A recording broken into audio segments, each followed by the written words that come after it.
Problems. जैसे ये एक बॉक्स है, इस बॉक्स में वेइंग मशीन है, वेइंग मशीन है। इस मशीन पर एक आदमी खड़ा हुआ है। इस आदमी के हाथ में एक रस्सी है और ये स्ट्रिंग ऐसे गई है और ऐसे आ गई है और उसी से वो बॉक्स पकड़ा हुआ है। ऐसा वो हवा में टंगा हुआ है। स्ट्रिंग मासलेस है और बॉक्स का मास है और मैन का मास है। मास of box is 60 kilogram and mass of man is 30 kilogram. Mass of box is 10 kilogram and mass of man is 30 kilogram. ऐसा कुछ है, ठीक है। स्ट्रिंग मासलेस है, फुली आइडियल है। वेइंग मशीन हमारा क्या रीड करता है? वेट की रिएक्शन, ठीक है। चलिए,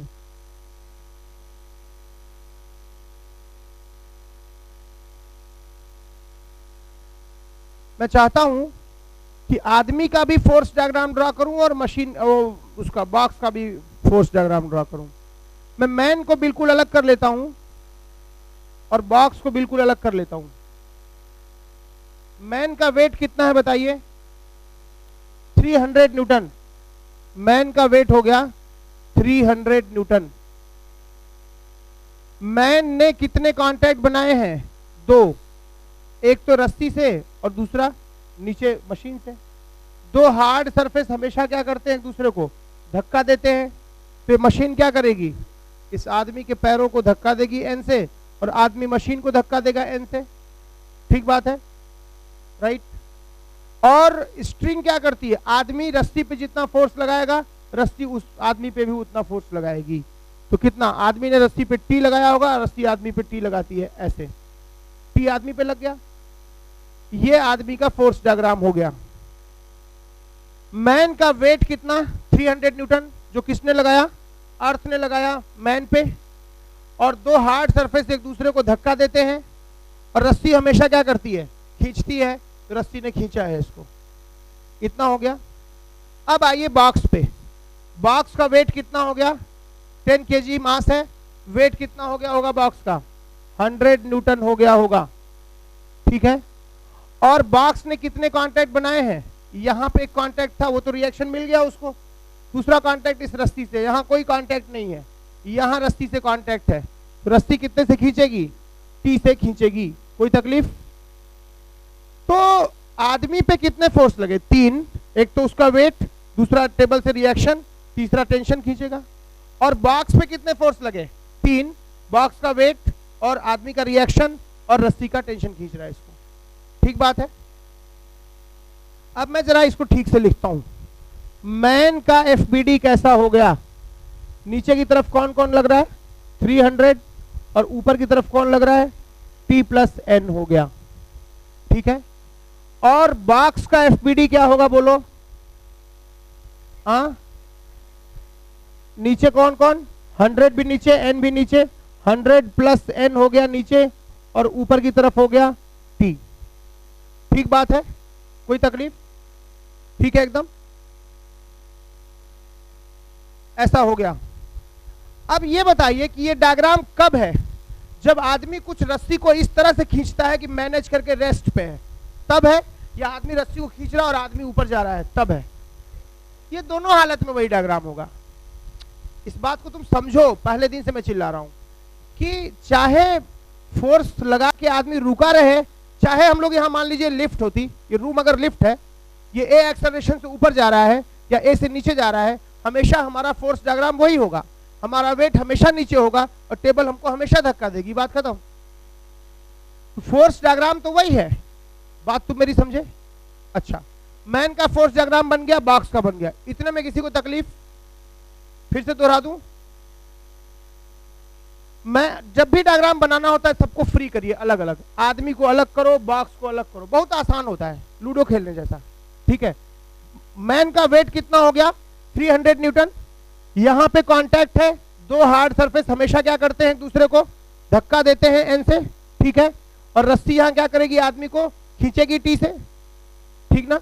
रस्सी हमेशा खींचती है, धक्का नहीं दे सकती। रही बात बॉक्स की, तो बॉक्स का खुद का वेट 100 न्यूटन। यहां इन दोनों का रिएक्शन का ये रिएक्शन मिल गया और ये रस्सी यहां पे कांटेक्ट में वो खींचेगी। तो इस तरह दो फोर्स 100 और एन नीचे और टी ऊपर, बॉक्स पे तो ऐसा हो गया। रही बात आदमी की, 300 नीचे और एन और टी ऊपर, ऐसा हो गया मैन का। कोई तकलीफ, ठीक है ना। चलिए अब मुझे ये कहना है कि कई केसेस हो सकते हैं यहां से case one, if system is at rest, अगर सिस्टम रेस्ट पर है तो, if system is at rest, अगर सिस्टम रेस्ट पे है तो क्या होगा, तब तो मैन का ये दोनों फोर्स बैलेंस हो गया। P प्लस एन की वैल्यू कितनी हो जाएगी 300 और P की वैल्यू कितनी हो जाएगी 100 प्लस एन हो जाएगी, ठीक ना। तो क्या करिएगा, n को उधर भेजिए, P प्लस एन की वैल्यू 300 हो गई, P माइनस 1 की वैल्यू 100 हो गई। बोलो यहां से जोड़ोगे तो 2T कितना हो गया 400, P कितना हो गया 200, इसको यहां रखो तो n कितना हो गया 100, है ना। इसका मतलब जब सिस्टम रेस्ट पे है तो वेग मशीन पे कितना फोर्स लग रहा है, बताओ। मशीन पे कितना फोर्स लग रहा है, n लग रहा है। n की वैल्यू कितनी है 100 न्यूटन। यानी मशीन क्या बताएगी कि आदमी कितने किलोग्राम का है, 10 किलोग्राम का है। जबकि हकीकत क्या है, आदमी है कितने ग्राम का, किलोग्राम का, 30 किलोग्राम का। क्या जब मैन रेस्ट पे रहेगा तो वेइंग मशीन एक्चुअल वेट बताएगी, नहीं, वो 10 केजी का बता रही है। बात तो मेरी समझे, श्योर। तो पूछ सकता है आपसे कि अगर ये सिस्टम रेस्ट पे है तो बताओ वेइंग मशीन की रीडिंग क्या है, क्या बताएगी वेइंग मशीन 10 किलोग्राम। और फोर्स उस केस में T क्या है, tension, force by man on rope. Man ने रस्सी पे कितना फोर्स लगाया था 200 न्यूटन। आदमी जितने फोर्स से खींचता है वही टेंशन हो जाता है। अगर कोई मास नहीं है तो कितने से खींचा था उसने, बोलिए 200 से खींचा था, वही टेंशन हो गया उसमें।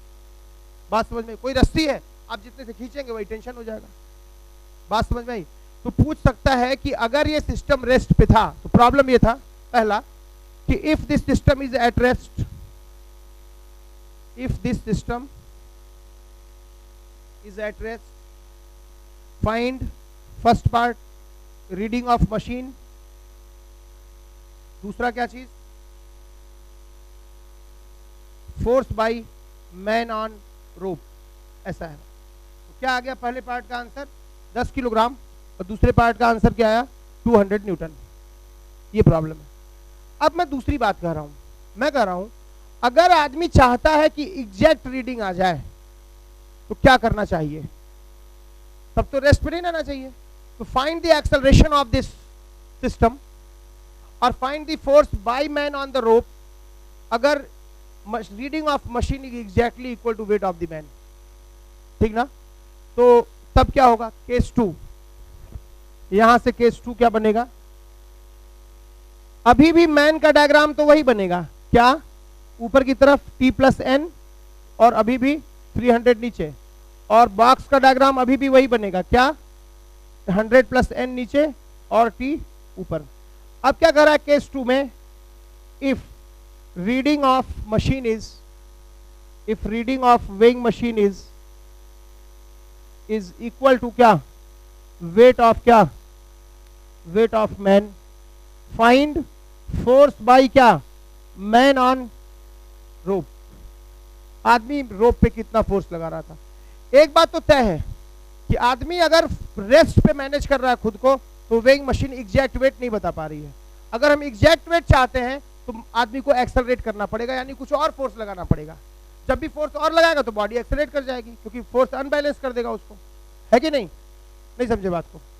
तो आप क्या लिखिएगा, मैं मानता हूं कि ये बॉडी, अच्छा एन को ज्यादा होना पड़ेगा, सॉरी हाँ एन को ज्यादा होना पड़ेगा, एन की वैल्यू ज्यादा होनी पड़ेगी, टी भी ज्यादा होगा, ठीक है। आप बताइए करने के लिए आदमी को रस्सी खींचना चाहिए तो बॉडी ऊपर जाए कि नीचे जाए, ऊपर जाए। अगर मैं प्लेटफॉर्म पे खड़ा हूं और mg की वैल्यू ज्यादा हो गई तब तो क्या हो जाएगा, तब तो मैं नीचे जाऊंगा, मुझे ऊपर जाना है तो n की वैल्यू ज्यादा होनी पड़ेगी। तो n को अगर बढ़ाना है तो बॉडी को किधर एक्सेलरेट करना पड़ेगा, ऊपर की तरफ। मैन भी एक्सेलरेट करेगा, क्योंकि मैन बॉक्स का हिस्सा है इसलिए बॉक्स भी ऊपर एक्सेलरेट करेगा। दोनों ऐसे करेंगे, दोनों का एक्सेलरेशन सेम होगा। क्या लिखोगे इक्वेशन बोलो। लेकिन वेइंग मशीन की रीडिंग कितनी आ गई है, वेट ऑफ मैन के बराबर। वेट ऑफ मैन कितना है 300 न्यूटन, यानी क्या मैं लिख सकता हूं कि n की वैल्यू कितनी हो गई 300 हो गई। तो सीधे सीधे यहाँ क्या लिख दूंगा मैं 400 लिख दूंगा, और यहाँ पे 300 आ गया तो कितना हो गया t प्लस 300 हो गया, है कि नहीं, t प्लस 300 हो गया। क्यों, ये एक्सेलरेट कर रहा ऊपर तो है ना, t प्लस 300 ऊपर और 300 नीचे, यही हो गया ना। ठीक है, तो क्या लिखोगे दिस माइनस दिस, तो 300 चला गया। Net force T is equal to इसका मास कितना 30 इंटू ए। और दूसरा क्या लिखोगे, इसका एक्सेलरेशन ऊपर है, T बढ़ा गई 400, T minus 400 is equal to mass of box 10। Box का मास कितना था 10 न्यूटन था, 10 kg था, 10 इंटू ए, राइट। तो क्या करना, इसमें से इसको घटा दो, कितना आ गया 400 इज इक्वल टू कितना 20 ए की वैल्यू कितनी आ गई 20 मीटर पर सेकेंड स्क्वायर अपवर्ड्स। यानी ऐसा होगा तब वो एग्जैक्ट रीडिंग पाएगा। और कितना होगा, फोर्स कितना लगाना पड़ेगा तब उसको 30 इंटू 20 कितना 600 न्यूटन। यानी आदमी, अब ये बड़ी अच्छी बात समझ में आई, क्या चीज, कि आदमी अगर रेस्ट पे रहता है, आदमी अगर रेस्ट पे रहता है तो क्या मशीन की एग्जैक्ट रीडिंग मशीन रीड करेगी, नहीं। तब कितना रीड करेगी, वो तो एफबीडी में बना के बॉडी को इक्विलिब्रियम के कर दिए, नेट फोर्स क्या कर दिए बैलेंस करा दिए। लेकिन फोर्स डायग्राम हमने वही रखा, क्या बदल दिया एक्सेलरेशन डायग्राम, ताकि हमारा एन क्या हो सके एग्जैक्टली उसके वेट के बराबर हो सके। तो एन की वैल्यू 300 हो गई और हमने इसमें रखा इक्वेशंस पाए, टी इतना आ गया। कुछ समझे तुम, ठीक है। तो दूसरा पार्ट इस क्वेश्चन का था कि इफ, लिखे तो है, if reading of machine is equal to क्या weight of man, find force by क्या मैन ऑन रूफ। क्या आएगा आंसर 600 न्यूटन। इस प्रॉब्लम को नोट करो और दोस्त अपने से डायग्राम बनाओ, अपने से करो।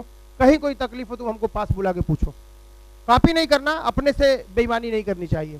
तुम हमसे पूछोगे हम बताएंगे, कोई डांटेंगे नहीं, धमकाएंगे कुछ नहीं। तुमको कोई बात यहाँ नहीं समझ में आती है तुम मुझे पास बुलाओ और पूछो, ठीक है। कोई डरने की जरूरत नहीं है, तुम्हारे सीखने की जगह है, डरने की जरूरत नहीं है। कोई भी चीज यहाँ नहीं समझ में आती है तुम मुझसे पूछो, लेकिन इन लिखी गई चीजों को उतारो मत, कॉपी नहीं करो। इन चीजों को प्रॉब्लम अपने से लिखो और फिर से अपने से सॉल्व करो, ठीक है। एक ही प्रॉब्लम सीखो 1.5 घंटे में, लेकिन वो तुम्हारा अपना ढंग हो, ठीक ना। ये नहीं कि 10 प्रॉब्लम सीखे और उतार के चले गए घर, ठीक है, कुछ नहीं। पहला दिन भी है क्या किसी का?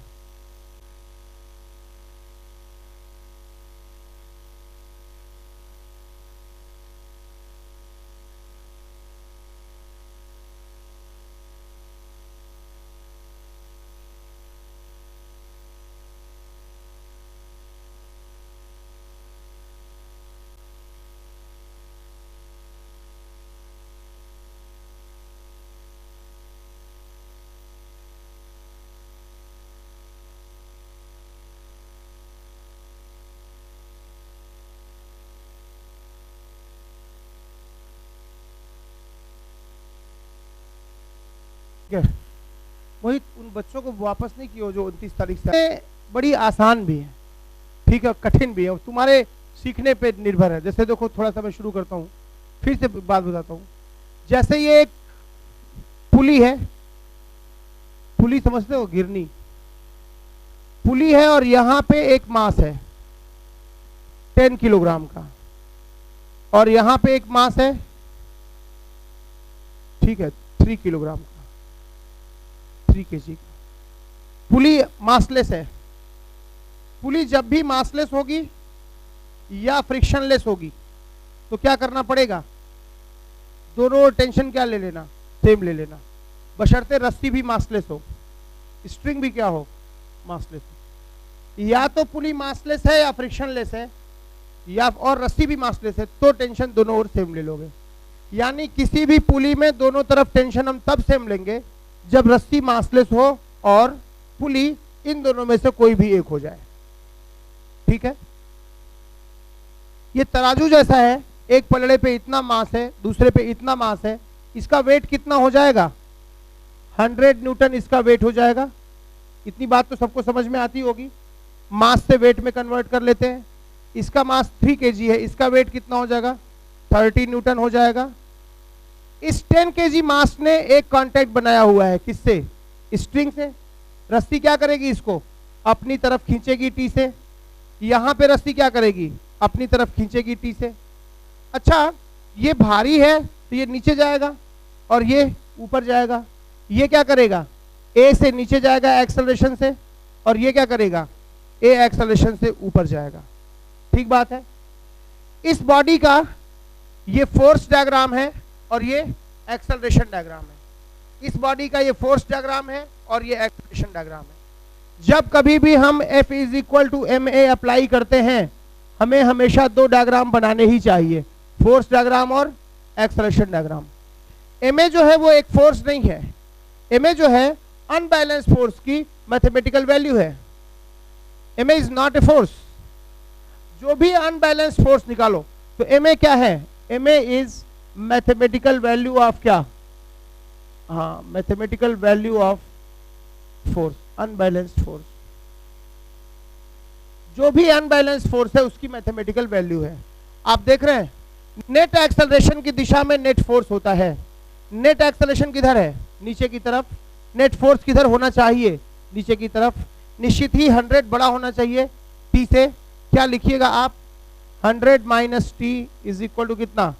इसका मास कितना? 10 × a लिख लोगे? अच्छा, पहला काम तो ये हो गया। दूसरा, इसमें देखो ये इसका फोर्स डायग्राम है, ये इस एक्सेलरेशन डायग्राम है। नेट एक्सेलरेशन ऊपर की तरफ है, नेट फोर्स ऊपर की तरफ होगा। टी बड़ा होगा कि 30? टी बड़ा होगा, इसलिए नेट फोर्स कितना हो जाएगा? Unbalance, t - 30।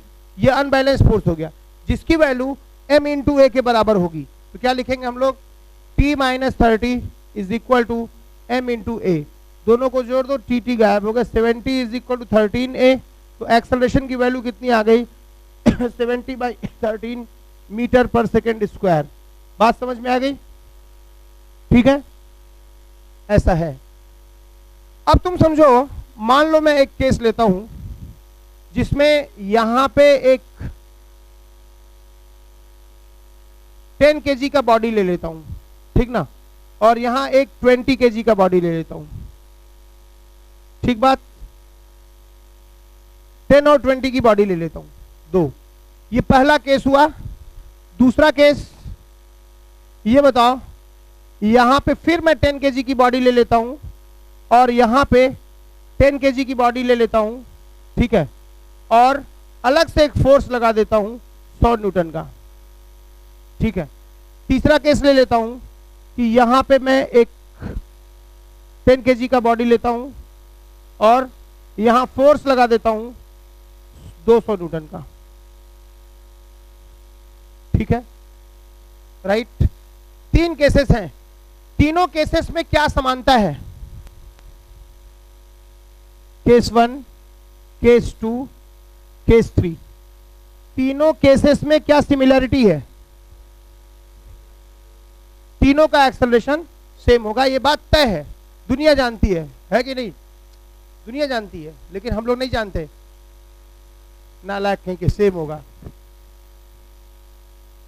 फिजिक्स है, ये घर की खेती नहीं, इसको अंधी लाठी से मत पीटो। बात समझे? थोड़ा धैर्य से, धीमे धीमे धीमे धीमे। जल्दीबाजी करोगे धुआं हो जाओगे। हमने धुआं होते देखा है लोगों को, राइट। जमीन पे पैर रख के चलो, एक्सेलरेशन सेम होगा। सर कहां से होगा? सिमिलरिटी कह रहे हैं कि ये होगा। मैं बहुत सिंपल बात कर रहा हूं। सिमिलरिटी ये दिख रही है, आंख की होगी कि 10 यहां है, 10 यहां। तीनों में लेफ्ट साइड कितना है? 10 kg है। यही सिमिलरिटी है कि नहीं? तीनों में लेफ्ट साइड क्या है? 10 kg है। 10 kg उसका मास है, उसका वेट कितना हो गया? 100 न्यूटन हो गया। ठीक है। तीनों में लेफ्ट साइड फोर्स कितना हो गया? 100 न्यूटन। यहां पे इसका मास कितना है? 20 kg। उसका वेट कितना है? 200 न्यूटन। यहां पे मास कितना है? 10 kg। उसका वेट कितना है? 100 न्यूटन। अलग से फोर्स कितना लग रहा था 100 न्यूटन, तो नेट फोर्स कितना आ गया 200 न्यूटन। यहां पे मास कितना है, दरिद्र हो गया, मास कितना है 0, यहां पे मास था ही नहीं, वहां पे सीधा फोर्स था कितना 200 न्यूटन का। तीनों प्रॉब्लम में लेफ्ट साइड फोर्स कितना था 100 न्यूटन, 100 न्यूटन और 100 न्यूटन।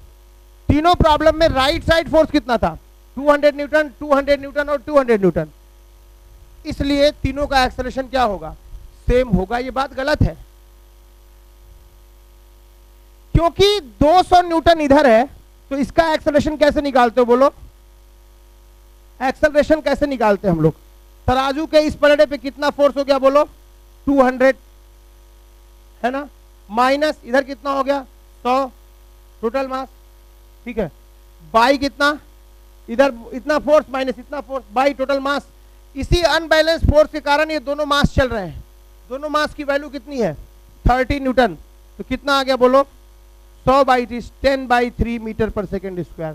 सही बोल रहे हैं कि नहीं बोलो भाई। एक्सेलरेशन कैसे निकालते हो देख लो, यहां बोलो एक्सेलरेशन कैसे निकालते हो, net force by mass, net unbalance force. तो यहां पे 200 न्यूटन था, इधर 100 न्यूटन था, दोनों विरोध में है, तो 200 माइनस 100 ये अनबैलेंस फोर्स आ गया। इसी अनबैलेंस फोर्स के कारण दोनों चल रहे हैं। तुम इतनी जमाई ले रहे हो काटे जाओगे, सबसे मरे जा रहे हैं एकदम नींद के लिए। उठो और जाके मुंह धुल के आओ, भगो यहां से, उठो उठो उठो तुरंत फौरन भगो, टंकी में डलवाएंगे ऊपर, नालायक कहीं के। उसे 5 बार हो गया लगातार कंटिन्यूअस एकदम। 200 न्यूटन इधर और 100 न्यूटन इधर, दोनों के बीच कितना अनबैलेंस फोर्स है 200 और 100 अपोजिट में है, अपोजिट में नहीं है, तो इतना अनबैलेंस फोर्स हो गया। टोटल मास कितना हो गया 30, तो ये हो गया 10/3। यहां क्या करोगे बोलो, यहां कितना अनबैलेंस फोर्स हो गया बोलो, यहां भी 200 और यहां 100, तो यहां एक्सेलरेशन कैसे डिसाइड करोगे, net unbalance force by mass. तो नेट अनबैलेंस फोर्स कितना हो गया 200 इधर और 100 इधर, कितना हो गया 200 माइनस 100। लेकिन मास कितना है यहाँ, दोनों मास जो चल रहे हैं उसके कारण 20, तो कितना हो गया 100/20 5 मीटर पर सेकेंड स्क्वायर। उतना आया क्या ना, मास अलग अलग है ना भाई। तुम अनबैलेंस फोर्स देखे कि सेम है तो एक्सेलरेशन सेम है, मास अलग अलग है यार, क्या समझे। यहां पे बिना मास के हम जितने से खींचते हैं वही टेंशन हो जाता है। यहां कोई मास था ना, कितने से खींचे हैं 200 से, टेंशन कितना हो जाएगा 200। पुली मासलेस है, रस्सी मासलेस है, दोनों साइड टेंशन क्या होगा सेम होगा, इसलिए यहां भी टेंशन कितना होगा 200। नहीं समझे बात को। इधर कितना फोर्स है बोलो 200, इधर कितना फोर्स है बोलो 100, तो एक्सेलरेशन कैसे निकाल लोगे, net unbalance force 200 minus 100 divided by mass, कितना मास है 10, तो कितना आ गया 10 मीटर पर सेकेंड स्क्वायर। सब बराबर है क्या, तू लोग बिना समझे बूझे अंधी लाठी से पीटते फिजिक्स से भैया, ठीक है। क्या लिखोगे आंसर, A3 की वैल्यू 10 आ गई, A2 की वैल्यू 5 आ गई, A3 की वैल्यू 10/3 मीटर पर सेकेंड स्क्वायर। क्या, हाँ ये A1 है। कौन सबसे बड़ा है A3, फिर A2, फिर A1। बात समझ में आई। तो हमेशा अनबैलेंस फोर्स नहीं देखना चाहिए, क्या देखना चाहिए, मास भी, net force by total mass, right. अच्छा चलिए अब सोचते हैं कि सब में टेंशन किस में ज्यादा है। यहां तो साफ साफ बात पता चल गई, बिना मास के जितने फोर्स से खींचते हैं वही क्या हो जाता है टेंशन हो जाता है। तो इस प्रॉब्लम में टेंशन सीधे सीधे दोस्त कितना हो गया बोलो 200 न्यूटन। सो गया क्या यार बाहर जाके, वो आया है कि नहीं आया है, ठीक 200 न्यूटन, ठीक है। तो T3 कितना आ गया बोलो 200 न्यूटन। यहां पे T3 कैसे निकालोगे, जरा इसका फोर्स डायग्राम बना के देखो, इसका वेट कितना है बोलो 100 न्यूटन है बोलो। इसने कितने कांटेक्ट बनाए हैं, एक, वो भी किससे, स्ट्रिंग से। स्ट्रिंग क्या करती है अपनी तरफ खींचती है, कितने से, T से। अब बताओ ये बॉडी किधर जा रही है, ऊपर की नीचे, ऊपर। आखिर इधर वेट ज्यादा है फोर्स, तो इधर नीचे जाएगा, ये ऊपर जाएगा। ऊपर जा रहा है कितने एक्सेलरेशन से, अभी निकालो कितने से, 5 मीटर पर सेकेंड स्क्वायर से। नेट एक्सेलरेशन ऊपर है, नेट फोर्स ऊपर होगा, T बड़ा की 100। क्या लिखिएगा net unbalance force T minus 100 net force हो गया, इज इक्वल टू इसका मास इंटू एक्सेलरेशन। इस अनबैलेंस फोर्स की मैथमेटिकल वैल्यू m इंटू ए होगी, 10 इंटू 5 होगी, तो कितना आ गया 50। तो T कितना आ गया बोलो 150 न्यूटन। इसी T को तुम T2 बोला करते हो, है ना। चलो यहां निकालते हैं टेंशन, तो क्या लिख लोगे कि 10/3 से ऊपर जा रहा है, इसका FBD बनाओ। इस बॉडी का वेट कितना बोलो 100 न्यूटन, नीचे की तरफ, ऊपर टेंशन खींचेगा T से, नेट एक्सेलरेशन कितना ऊपर 10/3, तो क्या लिखोगे नेट एक्सेलरेशन ऊपर है, नेट फोर्स ऊपर होगा, T बढ़ा के 100, T minus 100 is equal to mass 10 into acceleration 10/3। क्यों नहीं समझे बात को भाई, mass into acceleration, net unbalance force हो गया ऊपर की तरफ, ठीक है। तो कितना आ गया T बोलो 100 प्लस 100/3 करोगे तो 400/3 न्यूटन आ गया। बाउंस किया क्या, अरे यार नेट एक्सेलरेशन इधर है, नेट फोर्स इधर होगा, T माइनस 100 बराबर इसका मास इंटू एक्सेलरेशन, है ना। लिख दिया, सॉल्व किए, T इतना आ गया, T1 बोल रहे हैं इसी को हम। तो बताओ T1 कितना आ गया बोलो, T1 आ गया 400/3 न्यूटन, और T2 कितना आ गया बोलो 1 kg, हाँ 150 न्यूटन, और T3 कितना आ गया 200 न्यूटन। बात समझ में आई, कौन बड़ा है T3 फिर T2। तुम अंधों की तरह देख रहे थे, कर सब बराबर है, क्या समझे, ठीक है।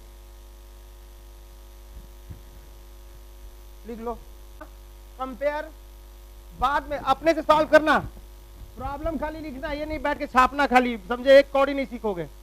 Compare A1 A2 A3 and T1 T2 T3, दोनों को कंपेयर करो, तीनों को अपने से करना, दोनों प्रॉब्लम बिना बोर्ड के सॉल्यूशन को देखे हुए। कॉपी करने वाले बहुत मिल जाएंगे, ठीक है, अपने से सॉल्व करो।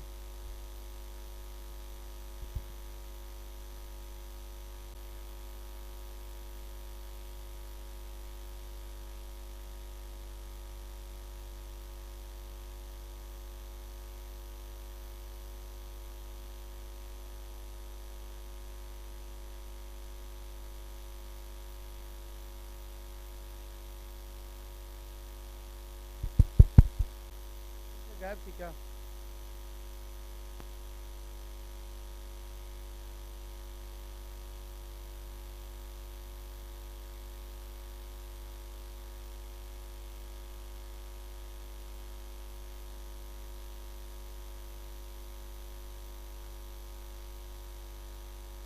अपने से करो, अपने से करो कि एक 20 kg का यहाँ ब्लॉक है, अपने से कोई पीछे नहीं रहे, 20 kg का ब्लॉक यहाँ है और 30 kg यहाँ पे है,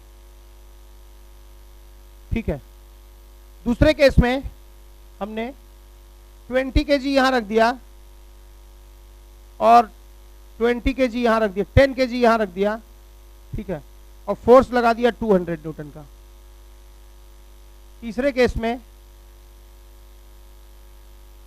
हमने 20 kg यहाँ रखा और फोर्स लगा दिया 300 न्यूटन का। तुम एकदम आसानी से बता सकते हो किस केस में एक्सेलरेशन सबसे ज्यादा होगा। हर बार 20 20 20 इधर है, 300 यहाँ है, वेट यहाँ 100 वेट है और कितना फोर्स है 200 फोर्स, 300 हो गया, यहाँ फोर्स ही 300 है। हर बार अनबैलेंस फोर्स वही है, लेकिन एक्सेलरेशन किस केस में ज्यादा होगा, थर्ड वाले में, क्योंकि वहां मास सबसे कम है। यहां सबसे कम मास को चलाया जा रहा है, यहां इन दोनों को मिला के चला रहा है कि नहीं, वो अनबैलेंस फोर्स ही चला रहा है, राइट। यहां भी तो जरा निकालिए हर केस में एक्सेलरेशन A1 A2 A3 निकालिए और T1 T2 T3 निकालिए, अपने से करिए, कर लोगे। सबसे पहले एक्सेलरेशन निकालते हैं कैसे, net unbalance force by total mass से निकाल लो, उसके बाद डायग्राम बना के T1 T2 निकाल लो, है कि नहीं, करिए। तो कितना हो जाएगा एक्सेलरेशन बोलो, अनबैलेंस फोर्स कितना हो गया 100 बाई कितना मास चल रहा है 50, तो A1 कितना आ गया 2 मीटर पर सेकेंड स्क्वायर, है ना। यहां A2 कितना आ जाएगा बोलो, अनबैलेंस फोर्स 300 इधर और 200 इधर, 100 डिवाइडेड बाई मास कितना 30, कितना आ गया 10/3 मीटर पर सेकेंड स्क्वायर। और यहाँ कितना आ जाएगा एक्सेलरेशन, 300 इधर है और 200 इधर है, 200 इधर है और 300 उधर है, तो एक्सेलरेशन कितना आ जाएगा 300 माइनस 200 कितना 100 बाई मास कितना 20, 5 मीटर पर सेकेंड स्क्वायर। बात समझ में आ गई? एक्सेलरेशन निकाल लिए। टेंशन कितना हो जाएगा इस केस में, T3 विल बी 300 न्यूटन, और इस केस में टेंशन निकालना पड़ेगा, तो इसका वेट कितना हो जाएगा 200 नीचे की तरफ और रस्सी खींचेगी T2 से। ये इसका फोर्स डायग्राम बन गया। और एक्सेलरेशन हम लोग निकाल चुके हैं, ये ऊपर जाएगा कितने से 10/3 मीटर पर सेकेंड स्क्वायर से। तो कौन बड़ा T2 की 200, T2 क्या लिखोगे T2 minus 200, T2 minus 200 is equal to mass into acceleration is equal to 20 into 10/3। तो T2 कितना आ गया बोलो 800/3 न्यूटन। श्योर? यहां तुम A निकाल लियो, इसका ये नीचे जाएगा, इसका FBD बनाओ, इसका वेट कितना हो जाएगा 200 न्यूटन। 20 kg का वेट कितना होगा 200 न्यूटन। रस्सी क्या करेगी अपनी तरफ खींचती है, ये इसका फोर्स डायग्राम बन गया। और ये भारी है, ये हल्का है, ये ऊपर जाएगा। ऊपर कितने एक्सेलरेशन से जा रहा है बोलो 2 मीटर पर सेकेंड स्क्वायर से जा रहा है। कौन बड़ा T की 200, T क्या लिखोगे T माइनस 200, ये नेट अनबैलेंस फोर्स हो गया, जिसकी वैल्यू मास इंटू एक्सेलरेशन के बराबर होगी, 40 के बराबर होगी। T कितना हो गया 240 न्यूटन। कितने लोग का अपने से हो गया? गुड, बहुत अच्छे, ठीक है ना? तुम समझ रहे हो बात कैसे कर रहा है? ठीक है। वहां जैसे हम लोग का स्कूल तो ऐसा था, जैसे एक पुली है, राइट, यहां पे एक पुली है और यहां पे एक मास है और यहां एक मास है, यहां एक मास है, यहां एक मास है और यहां पे एक फोर्स है और यहां पे फोर्स है। 2 kg का ये है, 1 kg का ये है, 3 kg का ये है, 5 kg का ये है, और 50 न्यूटन फोर्स इधर लग रहा है और 30 न्यूटन फोर्स इधर लग रहा है। ठीक बात है? ऐसा है। ये रस्सी है, इसका टेंशन T1 है, सेम रस्सी सेम टेंशन। ये रस्सी भी सेम है, टेंशन सेम होगा, इसमें T2 तो इसमें भी कितना T2। ये रस्सी भी सेम है, अलग है, मतलब ये टेंशन कितना T3। तुमसे पूछा है बॉडी का रस्सी का टेंशन बताओ T1 T2 T3 और इनके एक्सेलरेशंस बताओ किधर कौन जाएगा। तुम देखो इधर कितना वेट है, देखो 3 kg का वेट कितना 30 न्यूटन और 5 kg का वेट कितना 50 न्यूटन। 50 और 30 80 न्यूटन तो वेट हो गया, और खींच कितने से रहे थे 30 से। 80 और 30 कितना हो गया 110। श्योर? और इधर कितना वेट है बोलो 10 20 30 और 50 80। तो तराजू के इस पलड़े पे हो गया 80 न्यूटन, इस पलड़े पे हो गया 110 न्यूटन। तराजू क्या हो जाएगा सर्कस? क्या होगा ये कैसे मोशन होगा? ऐसा मोशन होगा। एक्सेलरेशन कितना होगा अनबैलेंस फोर्स 110 माइनस 80 बाई वो टोटल मास जो इस अनबैलेंस फोर्स के कारण चल रहा है, ये चल रहे हैं इससे ना। तो 2 1 3 3 6 5 11 11 कितना हो गया 30/11 मीटर पर सेकेंड स्क्वायर। एक्सेलरेशन तो कोई भी निकाल लेगा, मैं भी तुम भी। ठीक बात है। अब क्या निकाल लिया जाए? T1 निकाला जाए, तो इसका FBD बनाते हैं 2 kg का। कैसे बनाइएगा? 2 kg का वेट कितना हो जाएगा 20 न्यूटन नीचे की तरफ। 2 kg ने 2 कांटेक्ट बनाए हैं, ऊपर भी रस्सी है नीचे एजेंट है। ऊपर रस्सी है तो रस्सी को ऐसे बना दो, एजेंट तो खींच ही रहा था कितने से 50 से, और ऊपर रस्सी क्या करेगी खींचेगी कितने से T1 से। ठीक है ना? तो ये किसका डायग्राम बन गया 2 kg का। 2 kg वाली बॉडी पे कितने फोर्स लग रहे हैं 3। पहला उसका वेट जो कि धरती माता लगा रही है, दूसरा एजेंट खींच रहा है, और रस्सी क्या करेगी इसको खींचेगी। 3 हुए। तो यहां हो गया T1 ऊपर की तरफ और 70 नीचे की तरफ। ठीक ना? अब बताइए यहां ये बॉडी किधर जा रही है ऊपर की नीचे? ऊपर। ए कितना आ गया है 30/11। तो आपको पता है कि ये बॉडी 30/11 से ऊपर जा रही है, तो क्या लिखिएगा? ये इसका फोर्स डायग्राम है और ये इसका एक्सेलरेशन डायग्राम है। नेट एक्सेलरेशन की दिशा में नेट फोर्स होता है, क्या लिखिएगा, T1 माइनस 70, ये नेट फोर्स हो गया। इसकी मैथमेटिकल वैल्यू मास इंटू एक्सेलरेशन होगी। मास कितना है 2, एक्सेलरेशन कितना है 30/11। T1 कितना आ गया 70 plus 60/11, that is 760/11 Newton tension होगा। T1 इतना आ गया, क्या 800, ए कितना था 30/11, तो 60/11 प्लस से, अच्छा 770 होगा, 770 प्लस 60 830, 830 न्यूटन है ना, 830 न्यूटन बाई 11, 830/11 न्यूटन, ठीक ना। T2 कैसे निकलेगा, इसका एफबीडी बनाना पड़ेगा। इसका एफबीडी कैसे बनाओगे, इसका वेट कितना बोलो 10 न्यूटन नीचे की तरफ। इसने दो कांटेक्ट बनाए हैं, ऊपर भी रस्सी नीचे भी रस्सी, ऊपर रस्सी नीचे रस्सी, ऊपर अपनी ओर खींचेगा नीचे अपनी ओर खींचेगा। ऊपर कितने से खींचेगा T2 से, नीचे कितने से खींचेगा T1 से, जिसकी वैल्यू मिल चुकी है, राइट, हाँ ठीक है। तो नेट कितना हो गया, ऊपर T2 और नीचे कितना हो गया 10 प्लस T1। ये बॉडी किधर जा रही है, upwards, right. It's acceleration is equal to कितना 830/11 मीटर पर सेकेंड स्क्वायर। नेट एक्सेलरेशन ऊपर की तरफ है, नेट फोर्स ऊपर की तरफ होगा। T2 बड़ा होगा 10 प्लस T1 से, क्या लिखोगे T2 minus 10 plus T1 is equal to, mass कितना है इसका 1 kg, 1 इंटू एक्सेलरेशन कितना है 30/11। T1 तुम पा चुके हो, T2 पा लोगे, यहां से हो जाएगा। ऐसे ही इसका करना, ये नीचे आ रहा है ना। इसका एफबीडी कैसे बनाओगे, इसका वेट कितना 30 न्यूटन, ठीक है। इसने दो कांटेक्ट बनाए, T2 ऊपर और T3 नीचे। तुम T2 का पता कर चुके हो, T2 को यहाँ यूज कर लेना। नेट एक्सेलरेशन नीचे है तो कौन बड़ा, नीचे, नीचे की ओर कौन कौन लग रहा है 30 प्लस T3 नीचे लग रहा है और T2 ऊपर लग रहा है। तो 30 प्लस T3 बड़ा कि T2, 30 plus T3 minus T2 बराबर मास इंटू एक्सेलरेशन, हो जाएगा, आ जाएगा आंसर। चलिए अच्छी बात है। अब मैं एक बात कहता हूं, यहां पे मैंने एक हाथी रख दिया जिसका मास 999 किलोग्राम है, और यहां मैंने एक कछुआ रख दिया जिसका मास 1 किलोग्राम है, बच्चा है अभी, ठीक है। क्या ये 1 किलोग्राम है और ये स्मूथ है, बताओ हाथी चल पाएगा कि नहीं चल पाएगा, चलेगा है, बिल्कुल चलेगा। फोर्स डायग्राम बनाना चाहिए, हर चीज का इलाज फोर्स डायग्राम, ठीक है।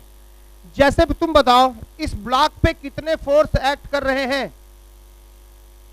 3 फोर्स एक्ट कर रहे हैं, डायग्राम बनाना पड़ेगा। ब्लॉक का एफबीडी बनाइए, ब्लॉक का वेट कितना हो गया 9990 न्यूटन नीचे की तरफ, ठीक बात है। इस ब्लॉक ने कितने कांटेक्ट बनाए हैं 2, एक टेबल से दूसरा रस्सी से। रस्सी अपनी तरफ खींचती है हमेशा ही और टेबल हमेशा की तरह धक्का देता है, ये बात ख्याल रखिए। हम लोग यहाँ खड़े हैं, टेबल हमें धक्का देकर संभाले हुए हैं, वरना टेबल खींच ले और धरती भी खींच ले तो हम लोग गए काम से, ठीक है कि नहीं। सीता जी के साथ यही हुआ था, बात समझे हैं, राइट। तो टेबल क्या कर रही है, धक्का देके हमें संभाले हुए है, धरती खींच रही हो, टेबल धक्का देके रोक लिया है। तो यहाँ क्या कर रहा है, ये 2 कड़े सरफेस हैं, तो दोनों क्या कर रहे हैं एक दूसरे को, बोलो धक्का दे रहे हैं ना। तो हमको इससे क्या मतलब कि धरती पे कितना लग रहा है, हमको अपने से मतलब है हमारे ऊपर कितना लग रहा है। क्या ये बीडी अपना बनाते हैं धरती का अपना, ठीक है। तो बॉडी का वेट कितना 99990, ये किसने लगाया, धरती माता ने, खींचा उसको उतने से। टेबल ने धक्का दिया, ये किसने लगाया, टेबल ने, और रस्सी क्या कर रही है, खींच रही है। इस बॉडी पे कितने फोर्स लगे 3। कभी भी वाई एक्सिस के फोर्स की बात करते वक्त एक्स एक्सिस की चर्चा नहीं कीजिएगा, भूल जाइए।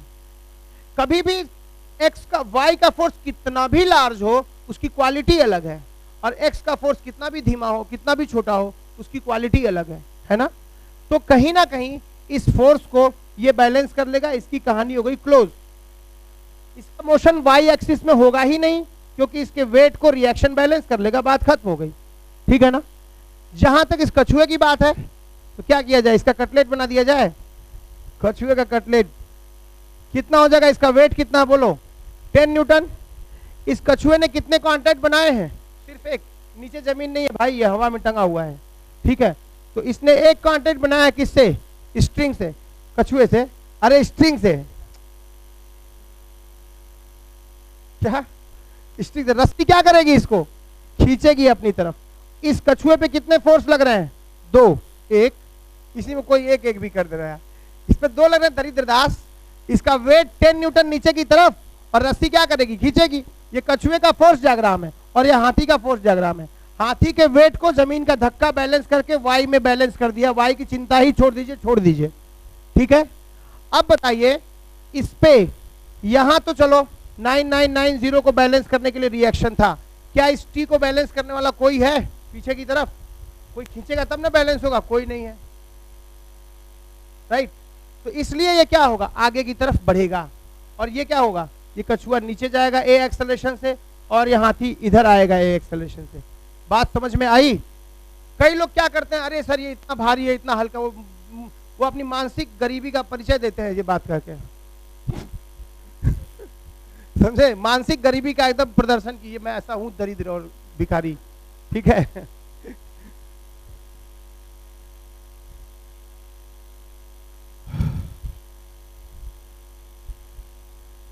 बात समझ में आई?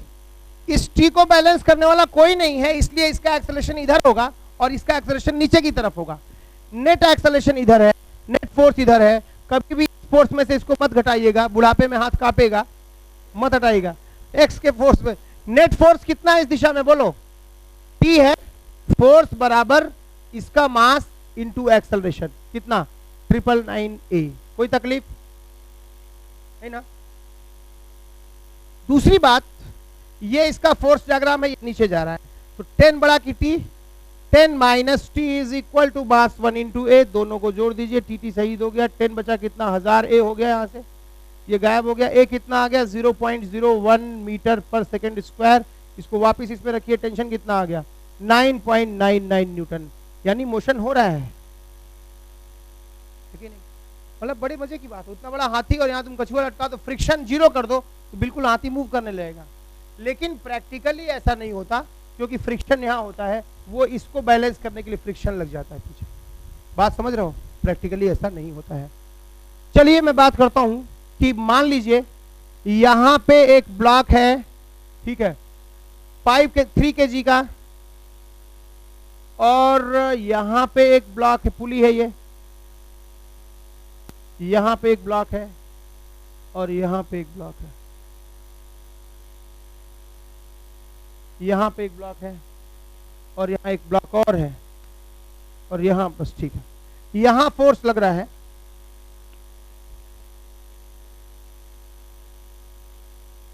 ठीक है, ऊपर से मैं फोर्स लगा रहा हूं 20 न्यूटन का, ठीक है, और ये इसका मास 3 kg है, इसका मास 5 kg है, इसका मास 1 kg है, और यहाँ फोर्स लगा रहा हूँ 20 न्यूटन का, ठीक है, और यहाँ फोर्स लगा रहा हूँ 60 न्यूटन का। इसमें पूछा है टेंशन T3, इसमें T2, इसमें T2, इसमें T1, इसमें T1, ठीक है, ऐसा है। इसमें T1 टेंशन, इसमें T1, इसमें T2, इसमें T2, इसमें T3। ये पुली मासलेस है, दोनों टेंशन सेम होगा। रस्सी भी मासलेस है, ये रस्सी सेम है, टेंशन सेम हुआ, ये रस्सी सेम है, टेंशन सेम हुआ, ये रस्सी सेम है, टेंशन सेम हुआ, राइट। आपसे क्या पूछेगा? Acceleration of the system and T1, T2, T3, ठीक है। कैसे होगा? Very simple. पहले जो टेबल पे रखा उसको तो भूल ही जाओ तुम यार, ठीक है, क्योंकि टेबल वाले को पहले इसका पोस्टमार्टम कर लो तुम। उसका वेट खुद कितना हुआ बोलो? 30 न्यूटन।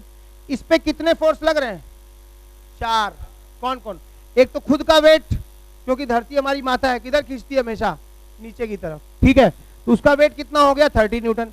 इसने कितने कांटेक्ट बनाए हैं? 3, 4, बल्कि इसमें 5 लग रहे हैं यार।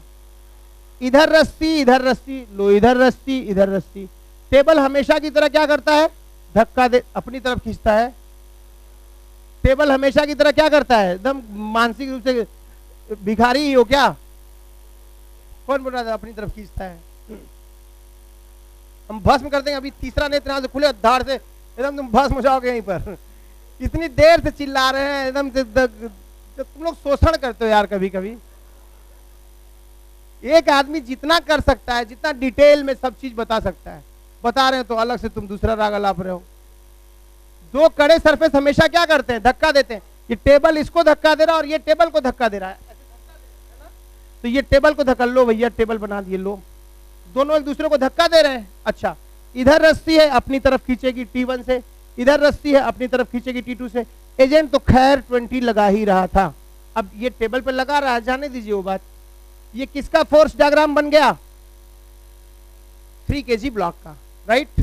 ठीक है, हमें जब भी एक्स एक्सिस की बात करनी चाहिए तो वाई एक्सिस को उसमें मिंगल नहीं करना चाहिए, वाई एक्सिस को मिलाना नहीं चाहिए। 20 न्यूटन ये और 30 न्यूटन ये दोनों नीचे की तरफ लग रहे हैं। 50 न्यूटन को कौन बैलेंस कर लिया, रिएक्शन। तो वाई में तो चिंता ही मत करो, नीचे टेबल है उसको संभालने के लिए। धंस जाएगा टेबल में कि उड़ जाएगा, ना उड़ेगा ना धंसेगा, है ना, वो वहीं पर पड़ा रहेगा। तुम खंबे के पास दौड़ा दौड़ा काटे जाओगे यहाँ पे, नालायक उठो भगो, नहीं पढ़ाएंगे तुमको हम। किसी जेल से अगला नालायक तो वो है जो अपना कान तुम्हारी ओर खोला हुआ ले। तो वाई में तो चिंता ही मत करो क्योंकि टेबल में तो घुसना नहीं है, राइट। अब सिर्फ तुम इसको देख सकते हो कि इस बॉडी पे कितने फोर्स लग रहे हैं, T2 इधर और T1 इधर, बात खत्म। कितना मास है इसका, 3 kg। टोटल लग तो रहे वैसे 5, लेकिन ये तीनों आपस में बैलेंस हो गए। अब तुम समझो बात को, एक्सेलरेशन तो हम टन से निकाल लेते तुरंत। कैसे, इस और देखो कितना फोर्स है, 50 न्यूटन और 10 न्यूटन, 5 एक 6 kg है ना, 6 kg का वेट कितना, 60 न्यूटन ये और 60 न्यूटन ये, 120 न्यूटन। तो तराजू के एक पलड़े पे कितना हो गया, 120 न्यूटन, और एक पलड़े पे 30 और 20 50 न्यूटन। तो ये बताओ दोस्त, अनबैलेंस फोर्स कितना हो गया। तो एक ऐसे निकाल लोगे, अनबैलेंस फोर्स 120 माइनस 50 यानी 70 बाई टोटल वो मास जो इस अनबैलेंस फोर्स के कारण चल रहा है। ये भी चल रहा है, ये भी चल रहा है, ये भी चल रहा है ना। तो 3 3 6 5 11 और 1 12 12 कितना हो गया, 35/6 मीटर पर सेकेंड स्क्वायर। बात समझ में आई, इतना हो गया एक्सेलरेशन। अब मुझे क्या निकालना है, T1। तो इसका फोर्स डायग्राम बना लेना चाहिए। कैसे बनाओगे, उसका वेट कितना दोस्त बोलो, 30 न्यूटन उसका वेट हो गया। उसने कितने कॉन्टैक्ट बनाए हैं, एक रस्सी एक एजेंट। तो एजेंट रस्सी खींच रही T1 से और एजेंट तो खींच ही रहा है 20 से। इस बॉडी पे कितने नंबर ऑफ फोर्सेस एक्ट कर रहे हैं, 3 फोर्स एक्ट कर रहे हैं, वेट, एजेंट और टेंशन, राइट। और ये नीचे की तरफ कितना हो गया नेट, 50, ऊपर T1। किधर जा रहा था, ये ऊपर जा रहा था ए एक्सेलरेशन से। तो कौन बड़ा, T1 की 50, T1 minus 50 is equal to इसका मास 3 इंटू एक्सेलरेशन, 3 इंटू एक्सेलरेशन 35/6। कितना आ गया, 35/2 प्लस 50 बराबर क्या, T1। तो कितना आ गया 100, 135/2 न्यूटन। इतना आ गया टेंशन, बोलो टेंशन इतना आ गया T1। T2 कैसे निकालोगे, इस वाले का डायग्राम बना क्या कर लेना, T3 निकाल लेना, और इसका डायग्राम बना करके T2 निकाल लेना, उसकी जरूरत ही नहीं पड़ेगी। कुछ समझ में आया।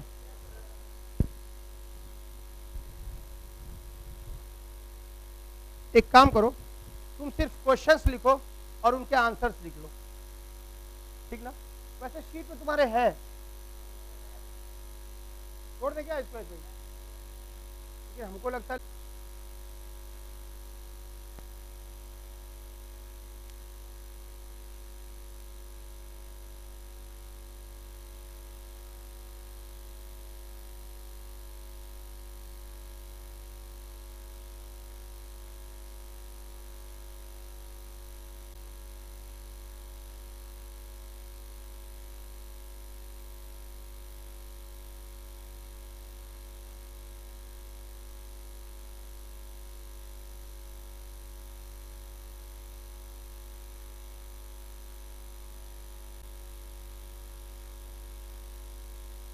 ऐसे लिख नहीं पाओगे, मतलब समझ में नहीं आ रहा होगा। आ रहा है,